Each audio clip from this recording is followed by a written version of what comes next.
عليكم ورحمة الله وبركاته. الحمد لله والصلاة والسلام على رسول الله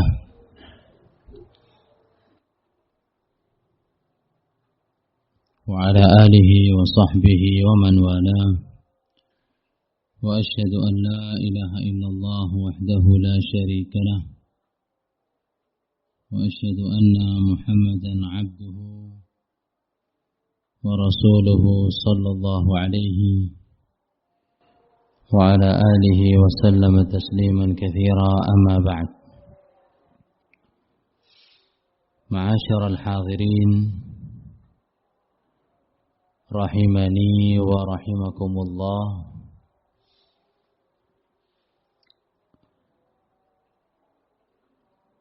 Pada malam hari ini, Kamis malam Jumat, malam 14 Rabiul Tsani 1443 Hijri, kita akan membahas pada kajian pertama mengenai sirah Nabawiyah, sirah kehidupan Rasulul Mustafa Nabi Muhammad sallallahu alaihi wa ala alihi wasallam. Dan ini merupakan permintaan dari salah satu panitia atau pengurus adanya kajian mengenai kehidupan Rasul sallallahu alaihi wasallam. Maka kita akan membahas bagaimana sih nasabnya Nabi, nama beliau, kelahiran Rasulullah sallallahu alaihi wasallam, persusuannya, kemudian perpindahan naungan kepada pamannya setelah wafat sang kakek. Begitu pula kejadian pembelahan dada Rasulullah sallallahu alaihi wasallam. Dan setelah beranjak dewasa, beliau menikah dengan Khadijah. Maka kita akan menyebutkan pernikahan Nabi sallallahu alaihi wasallam, anak-anaknya, keturunan beliau. Begitu pula wahyu yang pertama kali turun, sehingga Nabi SAW berdakwah di kota Makkah. Beliau mendapatkan gangguan. Beliau ingin melebarkan sayap keluar menuju ke kota Taif dan pulang kembali ke Makkah. Kemudian perkara 2 kali hijrah ke negeri Habasyah, Ethiopia, Afrika. Begitu pula kisah Isra wal Mi'raj, di mana Nabi sallallahu alaihi wasallam diangkat ke langit yang ke-7, diwajibkan salat 5 waktu. Kemudian setelahnya hijrah beliau ke kota Madinah, yang sebelumnya telah terjadi baiat kaum Ansar kepada Nabi sallallahu alaihi wasallam di kota Makkah. Kemudian setelah itu peperangan Nabi sallallahu alaihi wasallam, sampai kemudian haji wada terakhir dan wafatnya baginda besar Muhammad sallallahu alaihi wa ala alihi wasallam. Ini semua masuk di dalam pembahasan sirah. Tapi sebelum kita memasukinya, hari ini kita jadikan sebagai muqaddimah, pendahuluan yang merupakan kunci untuk kita lebih memudahkan di dalam kajian tersebut, kajian sirah. Ikhwani hafizakumullah, bagi yang ingin memperdalam kisah Nabi sallallahu alaihi wasallam, menyampaikan, maka harus mengetahui apa sih referensi, Apa sih sumber rujukan yang diambil di dalam pemahaman sirah Nabi alaihi salatu wassalam? Di sana ada 3. Yang pertama apa ya?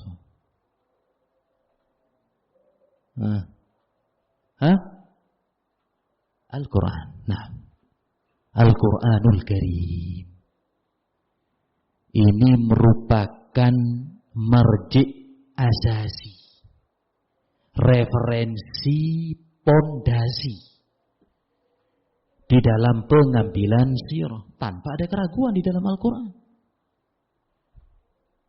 Dan di dalam ayat-ayat Allah Subhanahu wa taala di sana bagian besar sekali menjelaskan kehidupan Nabi alaihi salatu wassalam, baik secara sharihah, terang, nyata, jelas, atau dengan isyarat. Menunjukkan itu merupakan ayat yang membahas mengenai kehidupan Nabi sallallahu alaihi wasallam. Kita ambil contoh akhlaknya Nabi sallallahu alaihi wasallam, sifat beliau, budi pekerti, Allah Subhanahu wa taala abadikan dalam Al-Quran. Wa innaka la'ala khuluqin azim. Pada dirimu terdapat akhlak yang mulia, budi pekerti yang luhur. Wa ma arsalnaka illa rahmatan lil alamin. Kami tidak mengutus engkau melainkan rahmat bagi semesta alam. Beliau penuh dengan kasih sayang kepada umatnya.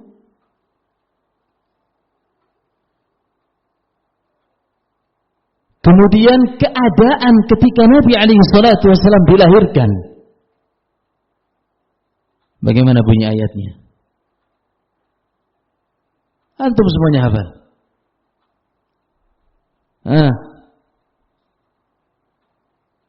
Tambahan bocoran, juz amma. Keadaan Nabi sallallahu alaihi wasallam ketika dilahirkan. Alam yajidka yatiman fa'awa wa wajadaka dhalan fahada wa wajadaka 'ailan fa'aghna. Bukankah dia mendapati engkau dalam keadaan apa? Yatim, karena Nabi sallallahu alaihi wasallam lahir ayahnya sudah wafat. Tidak lama setelah itu menyusul ibunya.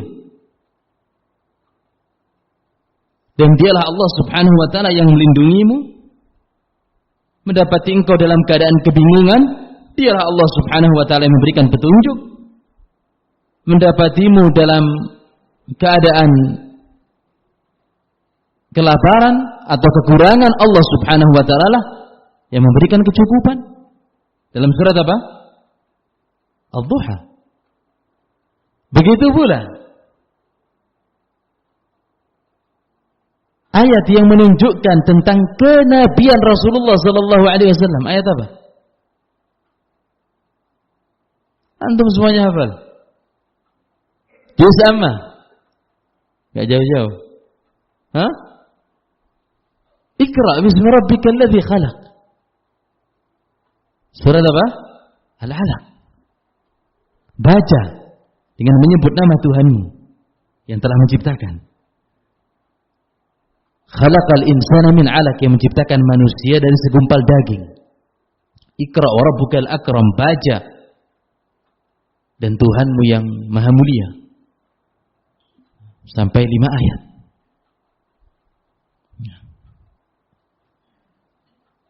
Begitu pula Allah Subhanahu wa taala menyebutkan bagaimana keadaan Nabi sallallahu alaihi wasallam ketika menerima wahyu. Diabadikan dalam surat Al-Qiyamah. La tuharrik bihi lisanaka lita'jala bih. La tuharrik. Janganlah engkau, wahai Muhammad sallallahu alaihi wasallam, gerakkan lidahmu dengan cepat membacanya. Inna alaina jam'ahu wa qur'ana. Kita akan bertanggung jawab untuk mengumpulkan Al-Quran di dadamu dan membuat engkau pandai membaca. Nabi sallallahu alaihi wasallam dalam keadaan gugup. Membacanya pun cepat-cepatan. Ketika mendapatkan apa? Wahyu. Keadaan beliau Allah Subhanahu wa taala sebutkan dalam Al-Qur'an. Nah. Begitu pula menunjukkan bahwasanya Nabi sallallahu alaihi wasallam bukan dari kalangan malaikat, bukan dari kalangan makhluk gaib, sama seperti manusia yang lain. Qul, katakan Nabi Muhammad sallallahu alaihi wasallam, innama ana basharun mithlukum. Sesungguhnya aku ini manusia sama seperti kalian. Beliau butuh istirahat sehingga beliau tidur. Beliau butuh kepada istri sehingga beliau menikah. Beliau butuh dengan makanan, minuman, terkadang beliau sakit. Sama seperti manusia yang lain. Yuha ilayya, bedanya aku diberikan wahyu oleh Allah Subhanahu wa taala. Yang enggak sama seperti manusia yang lain. Ini Al-Quran berbicara. Sirah atau bukan sirah ini? Sirah Nabi sallallahu alaihi wasallam. Begitu pula Nabi sallallahu alaihi wasallam diutus ke muka bumi dalam keadaan beliau ini apa? Ummi. Apa itu ummi? La yaktub wa la yaqra al-maktub. Tidak menulis dan tidak bisa membaca tulisan. Allah Subhanahu wa taala abadikan dalam Al-Qur'an. Huwa allazi ba'atsa fil ummiyina rasulan minhum. Dialah Allah Subhanahu wa taala yang telah mengutus rasulnya kepada kaum buta huruf, kaum ummi. Dari kalangan mereka sendiri. Yatlu alaihim ayatihi. Membacakan kepada kaumnya ayat-ayat Allah. Wa yuzakkihim, mensucikan mereka. Wa yu'allimuhumul kitaba wal hikmah. Tugas Nabi sallallahu alaihi wasallam mengajarkan kepada mereka Al-Qur'an dan Al-Hikmah, yaitu As-Sunnah. Wa in kanu min qablu lafi dhalalin mubin. Walaupun dahulu mereka berada di atas kesesatan yang nyata.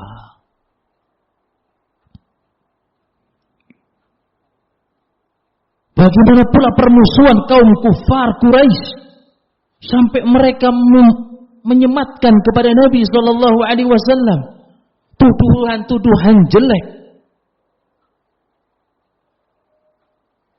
gelar buruk disebar seantero Makkah.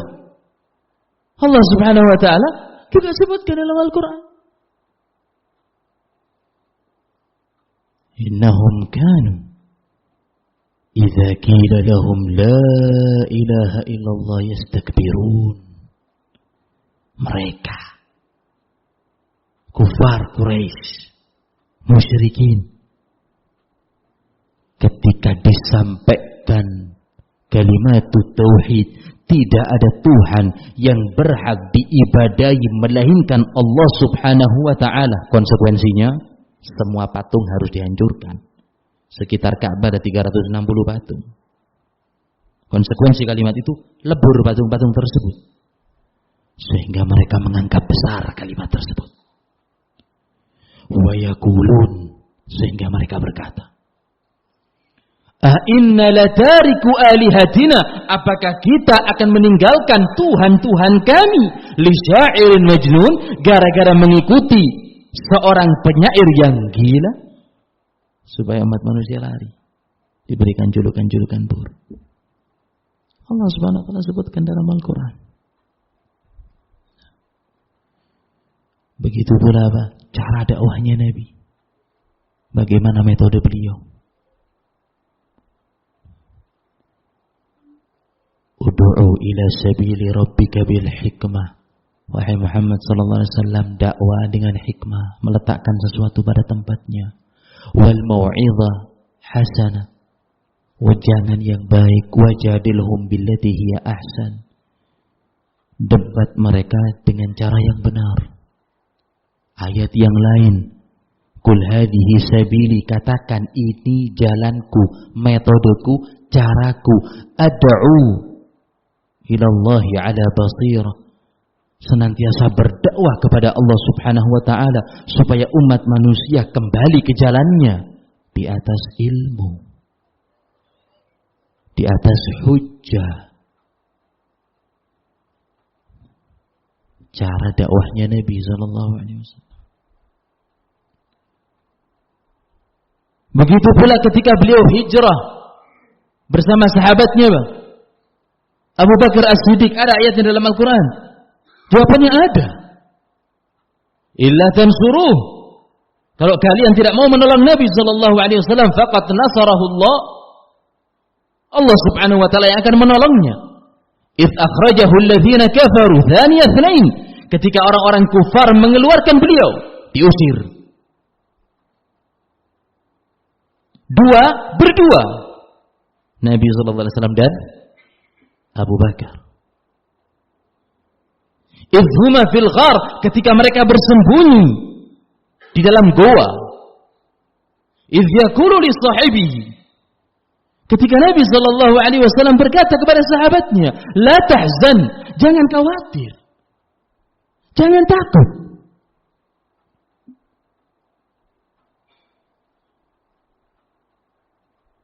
Karena Abu Bakar mengatakan, ya Rasulullah, lau taqta'a ahaduhum ra'sahu la-absarana. Ya Rasulullah, gua ini rendah. Kalau mereka menundukkan sedikit saja pandangannya, akan melihat kita. Allah Subhanahu wa taala sebutkan dalam Al-Qur'an. Idz yaqulu li sahibihi la tahzan innallaha ma'ana, jangan khawatir, jangan takut. Allah Subhanahu wa taala bersama kita. فأنزل الله سكينته عليه. فأنزل الله السكينة. Allah Subhanahu wa taala menurunkan ketenangan padanya. Wa ayyadahu bijunudin lam tarawha. Dikirim, diutus, ditolong dengan prajurit yang tidak engkau lihat. Karena Nabi sallallahu alaihi wasallam bersabda kepada Abu Bakar, "Ma dharraka bi thnain, Allah thalithuhuma." Ya Abu Bakar, tahukah engkau kita berdua dan Allah Subhanahu wa taala yang ketiga? Ini Allah Subhanahu wa taala sebutkan dalam Al-Qur'an. Kemudian peperangan Badar, Uhud, Khandaq, Ahzab, Hudaybiyah, Fathu Makkah. Sampai berkata para ulama mengenai al-maghazi, jihadnya Nabi sallallahu alaihi wasallam, peperangan beliau fil Quran 280 ayat. Ada 280 ayat. Di dalam Al-Quran khusus apa ini? Peperangan saja. 280 ayat di beberapa surat. Di dalam Al-Quran Allah Subhanahu wa taala sebutkan.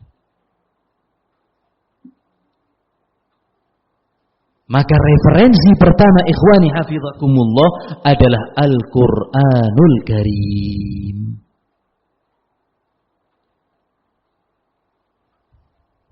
Yang kedua apa? Setelah Al-Quran? Hadis. As-Sunnah An-Nabawiyah. Yang terdapat dalam sunnah Nabi sallallahu alaihi wasallam, yakni hadis-hadisnya. Kitab yang paling lama dikategorikan aqdam, yang paling terdahulu di dalam menyebutkan hadis-hadis Nabi sallallahu alaihi wasallam, bahkan dengan sanadnya, rawinya, membahas mengenai sirah beliau. Kitabnya siapa? Yang bisa jawab dapat hadiah, diambil di Pak Sony.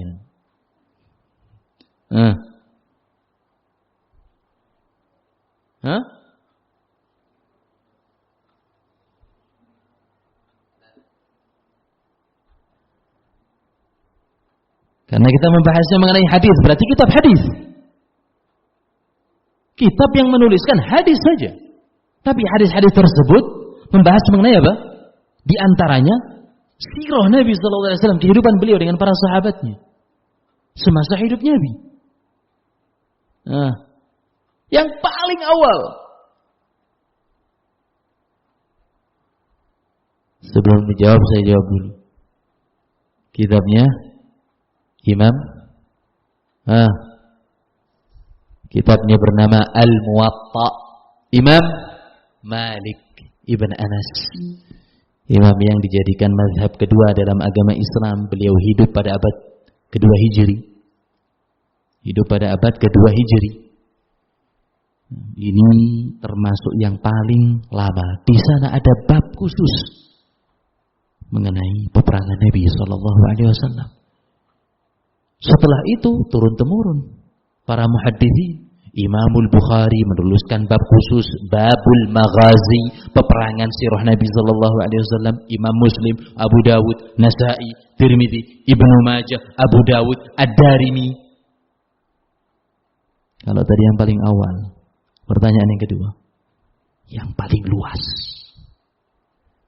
Sekali lagi, kitab hadis, bukan kitab bacaan tulisannya. Artinya kitab hadis yang paling luas.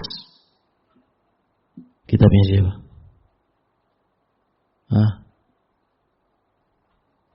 Kitabnya siapa ya?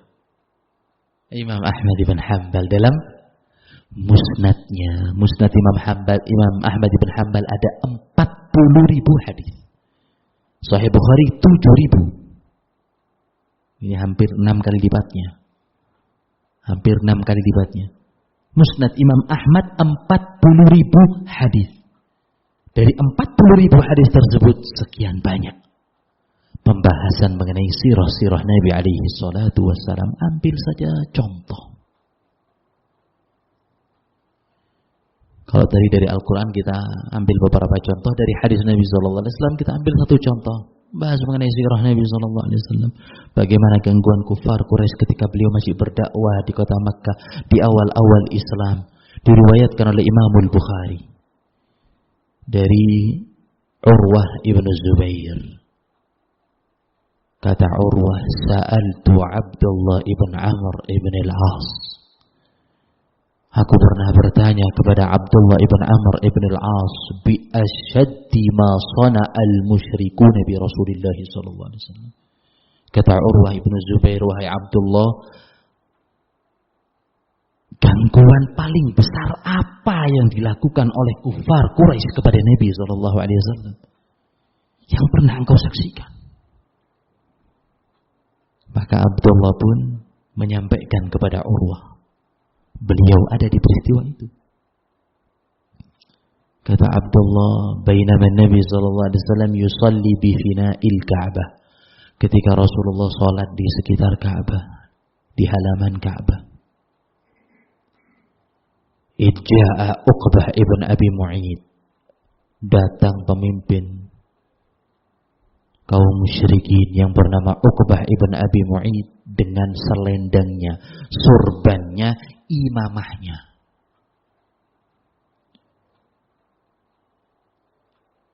Fajabadahu, dia letakkan di lehernya Nabi sallallahu alaihi wasallam, fa khanaqahu khanqan syadid.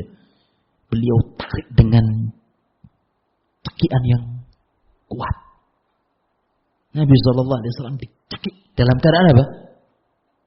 Salat dari belakang. Bagaimana kagetnya?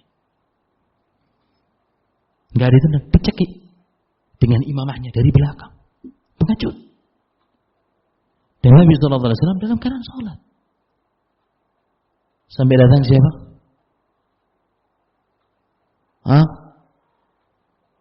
Abu Bakar As-Siddiq.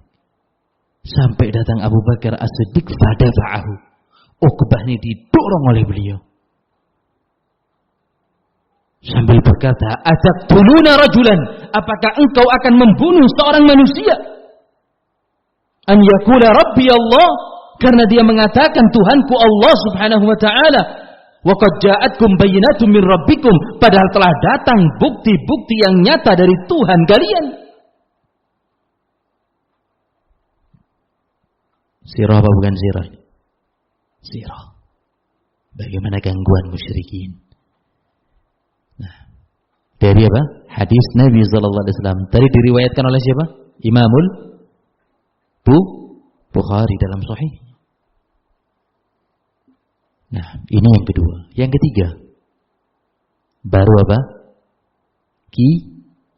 Kitab-kitab yang dituliskan oleh para ulama membahas mengenai sirah.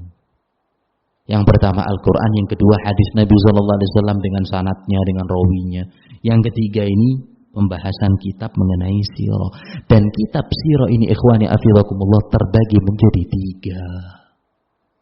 3. Kitab sirah ini terbagi menjadi 3. Yang pertama syama'il. Syama'il. Membahas mengenai sifatnya Nabi sallallahu alaihi wasallam. Sifat Nabi pun terbagi menjadi 2, sifatun khuluqiyah dan sifatun khalqiyah.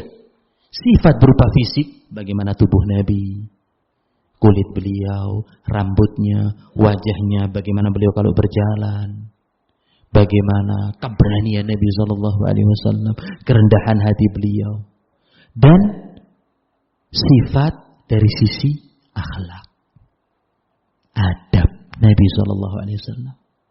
Seperti ucapan Aisyah, kana khuluquhu Al-Quran. Akhlaknya Nabi apa? Implementasi dari Al-Quran. Ini disebut dengan apa? Syama'il. Mulai lahirnya beliau sampai wafatnya. Nah, dan yang menulis kitab Syama'il ini banyak ikhwani afidakumullah. Dan mungkin yang pertama adalah Al-Imam At-Tirmidzi dalam kitabnya Syama'il Muhammadiyah. Al-Imam At-Tirmidzi, Abu Isa Muhammad ibn Isa At-Tirmidzi. Nah, ini dalam kitab Asy-Syama'il. Yang kedua adalah Dalail. Dalail ini membahas mengenai tanda-tanda, menunjukkan bahwasannya Nabi adalah Nabi, Nabi adalah Rasul. Berarti membahas mengenai mukjizat yang disebut dengan dalailun nubuwah. Dalail, tanda-tanda. Ini banyak sekali keluar air dari tangan Nabi sallallahu alaihi wasallam yang mencukupi para mujahidin yang berjuang bersama Nabi sallallahu alaihi wasallam. Ada satu gelas susu dipegang, didoakan oleh Nabi sallallahu alaihi wasallam mencukupi ahlu suffah seluruhnya pada satu gelas yang dibawa oleh Abu Hurairah. Bahkan di antara salah satu mukjizat Nabi sallallahu alaihi wasallam sebagaimana yang diriwayatkan oleh Ibnu Majah dari sahabat Anas bin Malik dan sahabat Ibnu Abbas. Keduanya berkata, "Kana Nabi sallallahu alaihi wasallam idza khataba ila al-jada." Dulu Nabi sallallahu alaihi wasallam kalau khutbah Jumat bersandar di batang kurma. Jadi masjid Nabi sallallahu alaihi wasallam tiangnya itu dari pohon kurma, batang pohon kurma. Jadi ketika khutbah Nabi sallallahu alaihi wasallam bersandar, berdiri dan bersandar ke batang pohon tersebut. Falamma suni'a lahu mimbar, ketika Rasulullah sudah dibuatkan mimbar. Nah, Nabi sallallahu alaihi wasallam naik di atas mimbar tersebut, fa hannal jada. Tiba-tiba batang pohon itu menangis. Dipersaksikan oleh banyak di antara para sahabat yang hadir di masjid tersebut. Fa nazala, Nabi sallallahu alaihi wasallam memberhentikan khutbahnya. Beliau turun dari mimbar tersebut. Fahtadhanahu, beliau peluk pelepah kurma tadi. Hatta sakan, sampai pelepah itu pun diam, tak mengeluarkan suara. Kemudian Nabi sallallahu alaihi wasallam bersabda kepada para sahabat, dan hadis yang diriwayatkan oleh Anas bin Malik dan Ibnu Abbas. Kata Nabi, "Laulam ahtadhinuhu, kalau aku tidak peluk ini, lahanna ila yaumil qiyamah, akan terus nangis sampai hari kiamat." menunjukkan bagaimana rindunya makhluk ini. Nah, terlebih lagi apa? Manusia yang Allah Subhanahu wa taala berikan hati, akal, pikiran lebih untuk rindu dan cinta kepada Rasulullah sallallahu alaihi wasallam. Ini bagian dari apa? Ada apa? Mukjizat Nabi sallallahu alaihi wasallam. Nah, dan kitab yang membahas mengenai dalail ini banyak sekali, di antaranya Dalailun Nubuwah yang ditulis oleh Abu Nu'aim Al-Asbahani. Nah, dan yang paling terkenal kitab Dalailun Nubuwah yang dikarang, yang ditulis oleh Al-Imam Al-Baihaqi rahimahullah. Imamul Baihaqi, Ahmad bin Husain Al-Baihaqi, menulis kitab yang bernama Dalail An-Nubuwah, menjelaskan tanda-tanda kenabian Rasulullah sallallahu alaihi wasallam. Yang pertama tadi apa? Syama'il. Yang kedua, Dalail. Yang ketiga, Fadail. Yang ketiga apa? Fadail wa Khasa'is. Membahas mengenai fadilahnya Nabi sallallahu alaihi wasallam, keistimewaan beliau dan pengkhususan. Keutamaan Rasulullah. Sampai Allah Subhanahu wa taala memberikan berbagai macam kekhususan kepada Nabi sallallahu alaihi wasallam, dan kekhususannya terbagi menjadi 4. Kekhususan Nabi sallallahu alaihi wasallam di dunia. Nah, kekhususan Nabi sallallahu alaihi wasallam di dunia, beliau menikahi 9 istri. Selain beliau tidak boleh lebih dari apa? 4. Kekhususan Nabi sallallahu alaihi wasallam di dunia.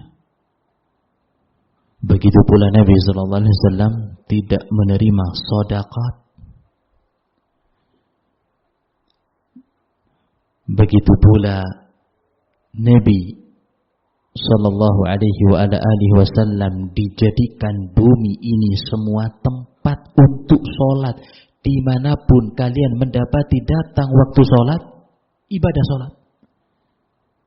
Kalau umat-umat terdahulu, ikhwani afidakumullah, harus sholat di bangunan-bangunan khusus mereka. Begitu pula keutamaan Nabi sallallahu alaihi wasallam, pengkhususan beliau merupakan afdalul anbiya, nabi yang paling mulia dibandingkan dengan nabi-nabi yang lain. Ana sayyidu walad ibni Adam wala fakhr. Aku pemimpinnya anak Adam dan aku tidak sombong. Begitu pula Allah Subhanahu wa taala telah mengambil perjanjian seluruh nabi yang disebut dengan mitsak. Ketika datang kepada kalian, kalau mendengar seseorang yang bernama Muhammad sallallahu alaihi wasallam, kalian semuanya harus beriman dan menolongnya, mulai zaman Nabi Adam sampai Nabi Isa. Allah Subhanahu wa taala ambil dari mereka perjanjian, tidak kepada selainnya. Nah, yang kedua, kekhususan umat Nabi sallallahu alaihi wasallam di dunia.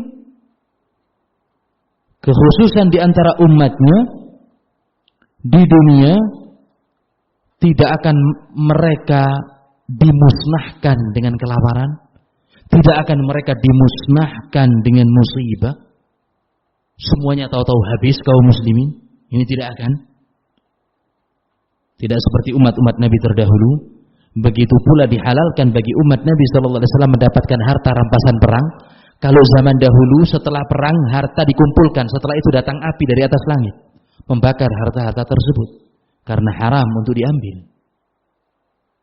Umat Nabi sallallahu alaihi wasallam mendapatkan pulih harta rampasan perang. Kemudian yang ketiga, kekhususan Nabi sallallahu alaihi wasallam di akhirat. Kekhususan Nabi sallallahu alaihi wasallam di akhirat. Beliau merupakan manusia pertama yang keluar dari kuburnya pada hari pembangkitan. Kemudian Nabi sallallahu alaihi wasallam yang pertama kali diberikan izin untuk memberikan syafaat, dan beliau yang pertama kali memberi syafaat, dan beliau pertama kali yang mengetuk pintu surga.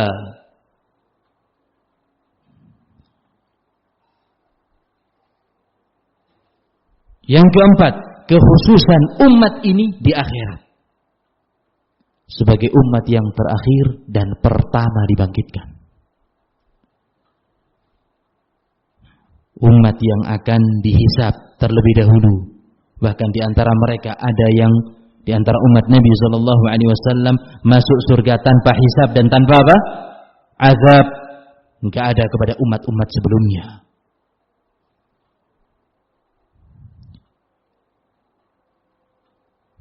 Ini 4 kekhususan terdapat dalam kitab-kitab sirah.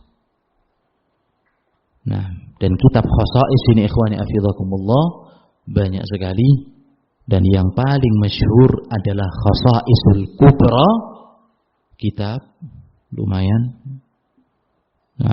tebal ya. Khosaisul Kubra yang dikarang oleh Al-Imam As-Suyuti Asy-Syafi'i rahimahullah. Nah, maka ini merupakan 3 referensi ikhwani hafizakumullah. Maka mempelajari sirah dari 3 sumber yang kita sebut. Jangan mempelajari sirah Nabi SAW dari film, dari sinetron.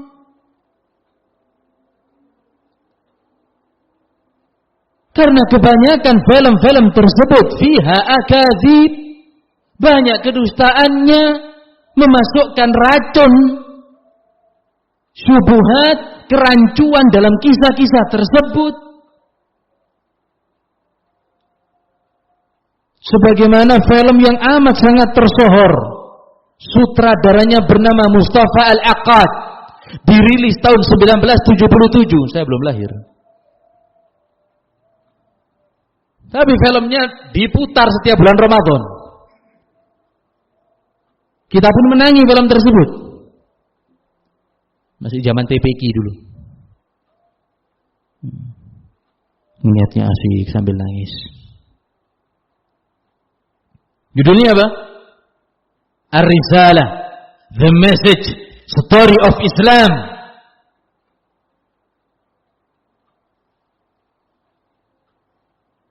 Ini film penuh dengan kedustaan, pemutarbalikan fakta atas sirah Nabi alaihi salatu wassalam. Bagaimana tidak?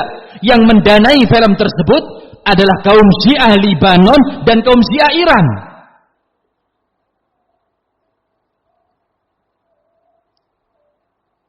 Syekh Al-Allamah Ibn Baz menasihati mereka jangan dikeluarkan film tersebut. Abau ilal ikhraj. Mereka tidak mau menerima nasihat dan tetap mereka keluarkan film itu. Pelecehan kepada sahabat Hamzah yang mendapatkan gelar apa? Asadullah, singanya Allah Subhanahu wa taala, yang memerankan adalah seorang kafir bernama Antonio Quinn, yang memerankan seorang kafir musyrik.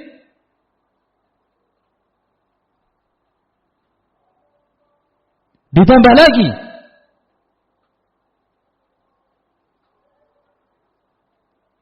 kerancuan-kerancuan kedustaan di antaranya ditampakkan di film tersebut, bahwasanya pembunuh Hamzah adalah siapa? Wahsy, budak budak hitam. Milik siapa? Seorang, saya bisa jawab. Anak tahu antum lihat. Milik siapa? Laki atau perempuan? Perempuan. Punyanya Hindun bintu Utbah. Dan ini sebuah kedustaan. Di film tersebut bahwasanya Hindun yang memberikan semangat, mengobar Wahsy supaya membunuh Hamzah. Kisahnya tidak seperti itu. Di dalam Sahihul Bukhari, Wahsy ini budaknya Jubair ibn Mut'im, bukan budaknya Hindun.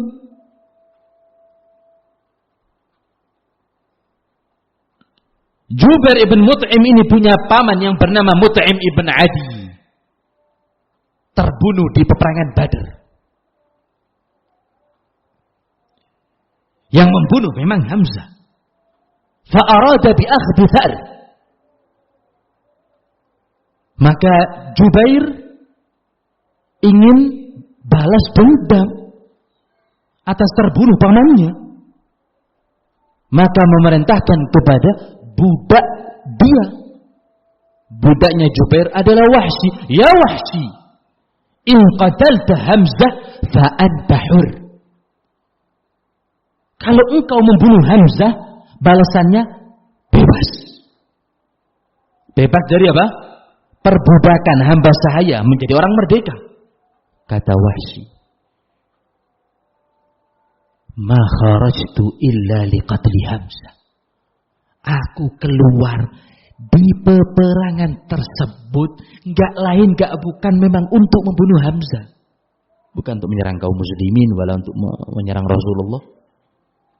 Aku ingin membunuh Hamzah illa an u'tak, supaya aku ini bebas dari perbudakan.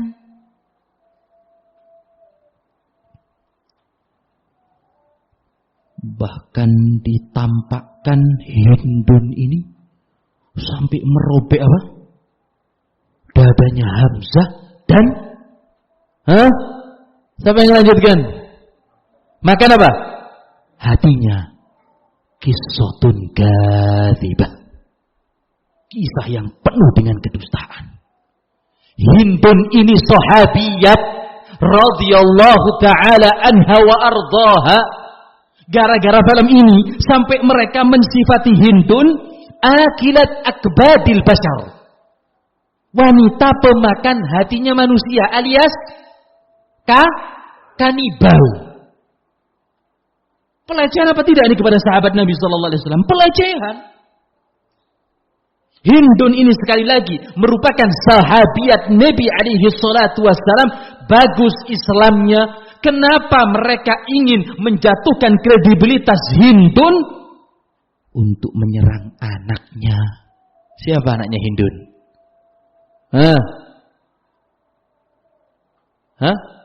Muawiyah ibn Abi Sufyan.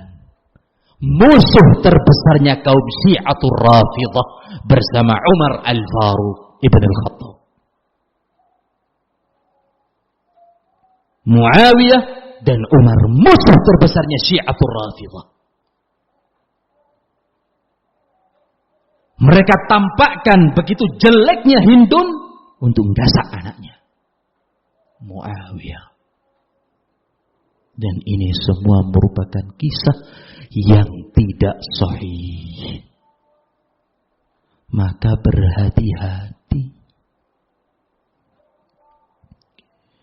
Begitu pula dengan mempelajari sirah Nabi berdasarkan dalil Al-Quran, Al-Hadis, ucapan para ulama, kita bisa membedakan mana sirah yang benar, mana sirah yang lemah. Di antara kisah yang masyhur dan dilemahkan oleh para ulama, ketika hijrah Nabi sallallahu alaihi wasallam, di dalam goa ketika Rasulullah sallallahu alaihi wasallam bersembunyi di depan goa untuk mengkelabui kaum musyrikin, ada apa dan apa? Sarang laba-laba. Kemudian 2 ekor burung merpati plus tumbuh tanaman. Ini semua merupakan riwayat yang lemah, didhaifkan oleh para ulama. Bahkan sebagian di antara mereka menganggapnya cerita palsu.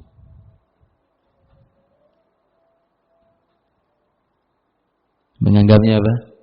Cerita palsu. Disebutkan bahkan oleh Al-Imam Al-Albani alaihi rahmatullah kisah-kisah tersebut di dalam kitabnya Silsilah Al-Ahadits Adh-Dha'ifah wal Mawdhu'ah. Silsilah hadis-hadis lemah dan palsu.